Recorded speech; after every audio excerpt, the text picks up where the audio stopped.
Hello everyone, आज हम mathematics class 12 start करते हैं क्योंकि ये बोर्ड के प्रोस्पेक्टिव से बहुत इंपॉर्टेंट होने वाली है और बहुत से बच्चों का सजेशन आया था कि सर इसके ऊपर भी वीडियो बनाइए। क्लास 10th की मैथमेटिक्स चल रही है, फिजिक्स हमारी स्टार्ट हो गई एकेडमिक सेक्शन की। तो सबसे पहला चैप्टर हमारा रिलेशन एंड फंक्शन है क्लास 12th का। तो सबसे पहले हम जान लेते हैं रिलेशन होता क्या है। रिलेशन का मतलब क्या होता है, दो ऑब्जेक्ट्स होते हैं, उनके बीच में क्या कम्युनिकेबल कनेक्शन है। कोई भी दो ऑब्जेक्ट हैं, उनके बीच में कनेक्शन क्या है वो ये बताता है रिलेशन। ठीक है, अब जैसे एनसीईआरटी की बुक में ये दे रखा है A comma B belong to A cross B. इसका मतलब क्या होता है, यानी कि ए का रिलेशन जो है बी से ब्रदर का है, ए का रिलेशन बी से सिस्टर का है। तो हम समझ लेते हैं ये क्या है। तो सबसे पहले क्या होता है बेटा, ये क्या होता है, हमारा सेट होता है। ए क्या है, हमारा सेट है, बी क्या है, हमारा सेट है। अगर इन दोनों का मल्टीप्लाई करेंगे, कार्टेशियन प्रोडक्ट निकालेंगे तो ये आएगा, उससे रिलेशन बनाएंगे। ठीक है, तो ये आपको याद रखना होगा। तो सबसे पहले हमें ये पता करना होगा कार्टेशियन प्रोडक्ट होता क्या है। कार्टेशियन प्रोडक्ट की बात तो हो गई, तो हम सबसे पहले कार्टेशियन प्रोडक्ट देखेंगे क्या है। देखिए, कार्टेशियन प्रोडक्ट का मतलब क्या होता है, एक सेट ए है, एक सेट बी है। ठीक है, इसके एलिमेंट, ये हमारा सेट होगा, ये हमारे एलिमेंट होंगे। क्लास 11th में आपने सब पढ़ रखा है। ठीक है, इसमें दो एलिमेंट है और सेट बी में 3 एलिमेंट हैं। ठीक है, तो कार्टेशियन प्रोडक्ट का मतलब क्या होता है, मैक्सिमम इसके कितने ऑर्डर्ड पेयर बन सकते हैं, कितनी पेयरिंग हो सकती है, इसको हम ऑर्डर्ड पेयर भी बोलते हैं। ये देखो, ये क्या है, हमारा ऑर्डर्ड पेयर है, राइट। तो हम सबसे पहले ये देखते हैं कि अगर इन दोनों का क्रॉस प्रोडक्ट निकालेंगे, मल्टीप्लाई करेंगे, तो हम क्या करेंगे, क्या होगा, ये जो ए है और बी है, इसके आउटपुट्स हम निकालेंगे। ठीक है, रिजल्ट्स निकालेंगे। तो पी को हम ए के साथ करेंगे, पी ए हो गया, पी को बी के साथ करेंगे, पी को सी के साथ करेंगे, तो ये हो गया 3। ठीक, फिर क्यू वाले को ले आए, क्यू को ए के साथ, क्यू को बी के साथ, क्यू को सी के साथ, तो ये हमारा क्या हो गया, कार्टेशियन प्रोडक्ट हो गया। कार्टेशियन प्रोडक्ट में और रिलेशन में क्या फर्क होता है, ये ध्यान में रखिएगा। कार्टेशियन प्रोडक्ट में मैक्सिमम आउटपुट होते हैं। ठीक है, कितना प्रोडक्ट बन सकता है, कितने ऑर्डर। तो कार्टेशियन प्रोडक्ट में मैक्सिमम ऑर्डर पेयर कितने बन सकते हैं, 1 2 3 4 5 6 बन गए, जितने भी बनना था। ठीक है, रिलेशन में हम एक कंडीशन लगा देते हैं। ठीक है, रिलेशन में हम कंडीशन लगा देंगे कि A is a brother of B. ठीक है, ए बी में हमें सिर्फ इतना ही लेना है। ठीक है, जैसे मान लो ये हमने निकाला, इसमें पी वाले टर्म ले लो, बोल दिया जाएगा पी का रिलेशन ए के साथ क्या है, पी का रिलेशन क्यू के साथ क्या है। ठीक है, तो पी क्यू ले लिया जाए। तो इसका मतलब क्या है, ये हमने दो चीजें क्यों बताई। सबसे पहले समझते हैं कार्टेशियन प्रोडक्ट। कार्टेशियन प्रोडक्ट में जितने भी मैक्सिमम आउटपुट हो गए, ऑर्डर पेयर हो गए, राइट। रिलेशन में कंडीशन लगा देंगे। फिर ये क्वेश्चन दिया है, बहुत अच्छा है, ये समझिए। जो रिलेशन होता है सबसेट होता है, किसका, सेट ए से बी का। सबसेट के बारे में आप समझ लीजिए। सबसेट का मतलब क्या होता है, जैसे मान ले कि कोई नंबर है, जैसे मान ले कि ए की ए सेट है, इसमें ए बी और सी दिया है।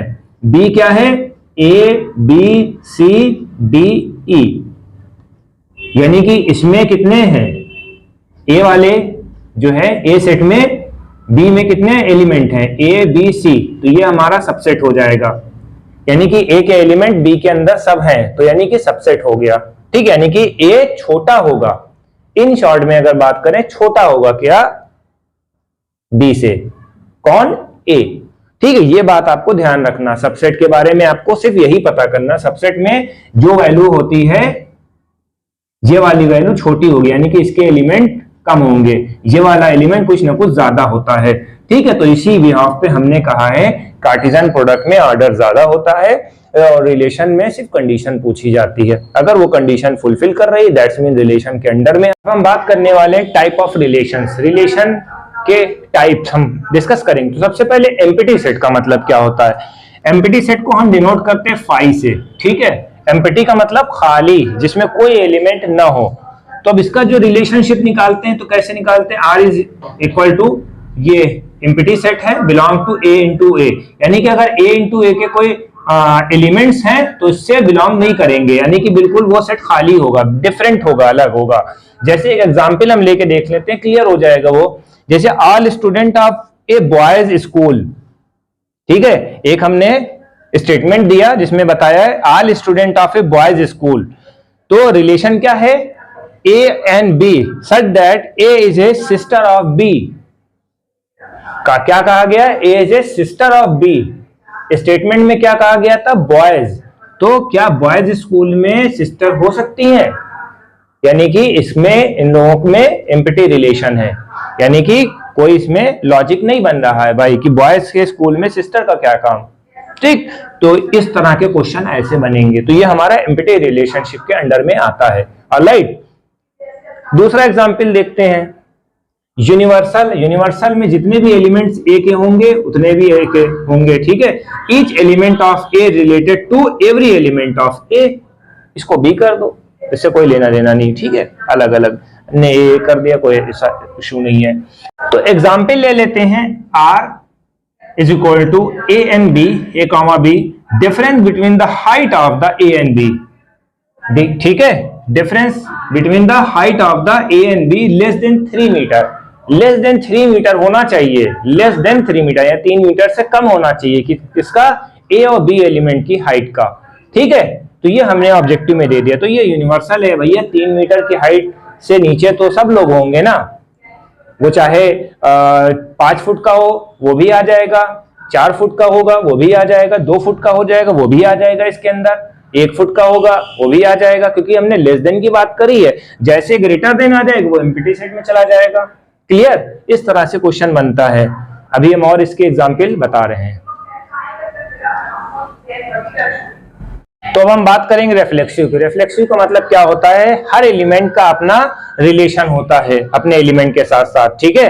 तो A1 जो है A के साथ ही कंबाइंड रहेगा, तो इसका रिलेशन हो गया, तो ये हमारा रिफ्लेक्सिव हो गया। फिर सिमेट्री में क्या होता है, सिमेट्रिक में A1 बिलोंग कर रहा है A2 से, A1 A2 जो है दोनों सेट हैं, बिलोंग करेंगे, ठीक है। तो अब इसको हम कैसे सिमेट्री में कन्वर्ट करेंगे, A1 A2 बिलोंग कर रहा है A से, तो A2 A1 भी बिलोंग करेगा A से। तो ये बात आपको ध्यान में रखनी है। जैसे हम एग्जांपल ले लेते हैं, जैसे 3 5 है, ये A1 है, ये A2 है, ये बिलोंग कर रहा है A से या R से जो भी है, और फिर 5 और 3, ये तो A2 हो गया, ये A1 हो गया, ये भी बिलोंग करेगा ये हमारा सिमेट्रिकल रिलेशन हो गया। फिर हमारा ट्रांजिटिव क्या होता है, ट्रांजिटिव के में क्या होता है, A1 A2 belong to R, ठीक है, A1 A2 belong to R, फिर A2 A3 belong to R, तो A1 और A3 भी बिलोंग करेगा R से, अगर ये तीनों रिलेशन हैं। अगर जहां पर A1 A2 है वहां A2 A3 भी होगा, अगर ये दोनों हैं तो ये अगर है तो ये ट्रांजिटिव माना जाएगा। अब एक एग्जांपल करके देख लेते हैं, समझ में आ जाएगा थोड़ा सा। जैसे मान लिया कि इन्होंने एक सेट दे रखा है, ठीक है, एक रिलेशन है, उसका एक सेट दे रखा है, ये पूरा रिलेशन है। जैसे मान लिया कि इसका ये पूरा निकाला वैल्यू, ठीक है, 1 1 2 2 3 3 और 1 2 दिया हुआ है। तो इसमें सबसे पहले अगर हमें रिफ्लेक्सिव निकालना है तो रिफ्लेक्सिव में क्या होगा, ये हमारे रिफ्लेक्सिव में आ गए, ठीक है। ये रिफ्लेक्सिव को शो करते हैं, हर एलिमेंट अपना खुद का रिलेशन बनाता है, ठीक है। एक तो ये हो गया हमारा। फिर हम सिमेट्री देख लेते हैं। सिमेट्री में हमने क्या बताया था, A1 A2 बिलोंग कर रहा है, तो A1 A2 और A2 A1, यानी कि देखिए अगर 1 और 2 है, ठीक है, 1 और 2 है, तो क्या 2 1 भी है इसमें, नहीं है, तो ये सिमेट्री नहीं है। 2 3 है, 3 2 है, नहीं है, 3 2 कहीं है, नहीं है, तो ये सिमेट्री नहीं है। इस तरह से होगा आपका ये क्वेश्चन। फिर हमारा ट्रांजिटिव है, ट्रांजिटिव में देख लेते हैं। ट्रांजिटिव में क्या होता है, ट्रांजिटिव में जैसे इन्होंने बताया था क्या है, A1 A2 belong to R, A2 A3 belong to R, तो A1 और A3 बिलोंग करेंगे R से, ठीक है। देख लेते हैं इसमें देख लेते हैं। जैसे मान लीजिए कि A1 A2 हैं, बिलोंग कर रहे हैं, A1 A2 बिलोंग कर रहे हैं R से, फिर 2 भी है, 3 भी है, बिलोंग कर रहा है। भैया मगर 1 3 तो है नहीं, 1 3 तो है ही नहीं। जब 1 3 नहीं है तो ये ट्रांजिटिव नहीं होगा। ठीक है, इस तरह से क्वेश्चन होगा। एक और क्वेश्चन हम देख लेते हैं। एक एग्जाम्पल है, वो सॉरी एक्सरसाइज का है यह वाला क्वेश्चन। जैसे 1 2 3 है अप टू 14 तक, ठीक है, और ये एक इक्वेशन दी है, रिलेशन दिया हुआ है X Y such that 3x minus Y is equal to 0। तो y को हम 3x के बराबर कर लेते हैं। तो जैसे मान लीजिए x की वैल्यू अगर हम x की वैल्यू हम 1 रखेंगे तो y की वैल्यू कितनी आएगी, 6 आएगी। x की वैल्यू अगर हम 2 रखेंगे, इसी वैल्यू में हमें सर्च करना है, ठीक है। तो 2 की वैल्यू अगर हाँ x की वैल्यू 2 रखेंगे तो कितना आएगा, 3 3 9 आएगा। x की वैल्यू 3 रखेंगे तो कितना आएगा, 3 3 9 आएगा, ठीक है, 3 गुना आएगा। और फिर 4 रखेंगे, 3 4 12 आएगा। ये हो गया। इतना समझ में आया, क्योंकि 3 से मल्टीप्लाई हो रहा है। इतना क्लियर हो गया बेटा। अगर x की वैल्यू हम 1 रखेंगे तो यहां पर 3 हो जाएगा, सॉरी ये 1 3 हो जाएगा। और फिर जब हम x की वैल्यू 2 रखेंगे तो ये क्या हो जाएगा, जब x की वैल्यू 2 रखेंगे तो यहाँ 6 आ जाएगा। x की वैल्यू 3 रखेंगे, हाँ ठीक है। तो देखिए सबसे पहले इसमें चेक करना है कि रिफ्लेक्सिव है कि नहीं है। इसमें चेक करना है रिफ्लेक्सिव, ट्रांजिटिव और सिमेट्री। तो रिफ्लेक्सिव में क्या है, 1 1 का है, नहीं है, 2 2 का है, नहीं है, 3 3 का है, नहीं है, 4 4 का है, नहीं है, यानी कि 5 5 का भी नहीं होगा, क्योंकि 4 तक ही मैक्सिमम लिमिट है। तो रिफ्लेक्सिव यहां पर है ही नहीं, इसमें रिफ्लेक्शन नहीं कर रहा है, ठीक है, डज नॉट बिलोंग टू, ठीक है। फिर हम देखते हैं सिमेट्रिक वाला। सिमेट्रिक में क्या है भाई, 1 3 है, 1 3 तो दिया गया है, बट 3 1 नहीं दिया गया है, 2 6 दिया गया है, 6 2 नहीं दिया गया है, तो ये भी नॉट बिलोंग टू हो जाएगा, ठीक है। एक तो ये बना, तो ये भी सिमेट्रिक नहीं होगा। फिर तीसरा ट्रांजिटिव। ट्रांजिटिव देख लेते हैं भाई। ट्रांजिटिव में 1 3, देखिए ट्रांजिटिव में हमको मिल गया है 1 3 और 3 9। तो 1 3 belong to R, 3 9 belong to R, but 1 9 is not belong to R।